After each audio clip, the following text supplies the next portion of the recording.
Hey guys, Shido here with the fourth and final part of my first impressions of the 2015 anime season. In part 3 I covered Aonoa Zero second season and Durara x2, the obvious second seasons of these shows.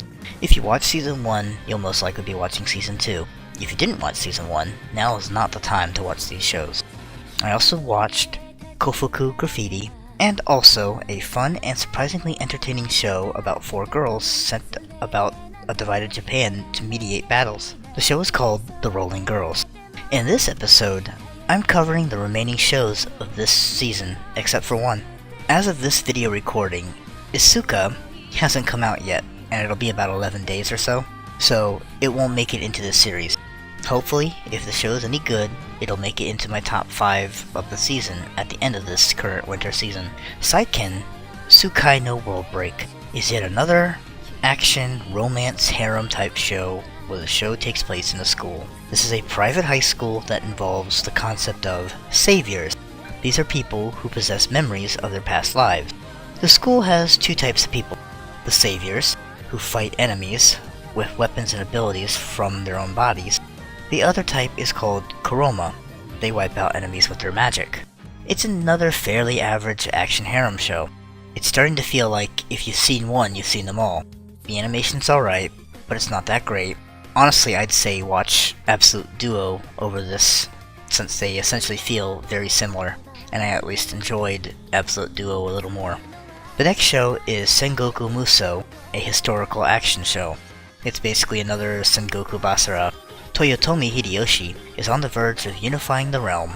All that remains is Odawari Castle, which is protected by the Lion of Sagami. Amidst the battle are 2 young warriors, 2 brothers, Nobuyuki and Yukimura Sanada. It's basically a generic action anime based off the Samurai Warriors games. The animation is bright and colorful, but nothing special. It really is just another generic samurai show. If you like these sort of shows, then you might like it, but there are way better ones out there. Next up is Yoru no Yatterman, inspired by the 1970s Yatterman. Long ago, Yatterman fought the evil Doronbo gang, driving them out of the Yatter Kingdom to live in poverty. Generations later, a descendant reforms the Doronbo gang and rebels against the current Yatterman, who caused their people to suffer. I liked this episode quite a bit. I'll be honest, I don't remember ever watching the original Yatterman, but that didn't matter. It did a great job of letting us into the world with no prior knowledge of the series. The show has great animation, great voice acting, and great music. I'm quite surprised by this show, and I hope I can continue to enjoy the series. Jo-O Mujin no Fafnir, or Unlimited Fafnir, is another action harem show that's bright and pretty, even if the animation is nothing special. But at least this one feels a bit different. While the story is nothing that new, at least compared to the harem shows this season, at least it's a little different. Basically, the world is turned upside down by the appearance of monsters that are called dragons. Sometime later, superhuman girls are born possessing the powers of these dragons, and a boy named Yu is the only male to develop these powers. He's sent to an all-girls school where the girls have the powers. He's sent there to learn how to use his powers to defeat the dragons. I do like this show, especially over the other action harem shows this season, but it's starting to get to the point where the light novel adaptations are getting to be a bit too much. And the final new show of the season I covered is Junketsu no Maria, or Maria the Virgin Witch. The series follows Maria, one of the most powerful witches of her era.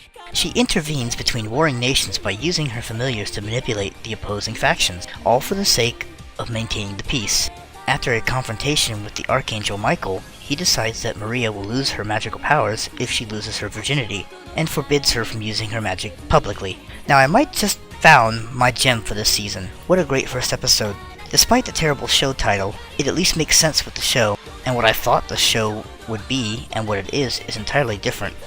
I'm very happy to be wrong, and to have watched this episode. The animation is great, not perfect, but really well done. The characters look unique. I like Maria's design especially.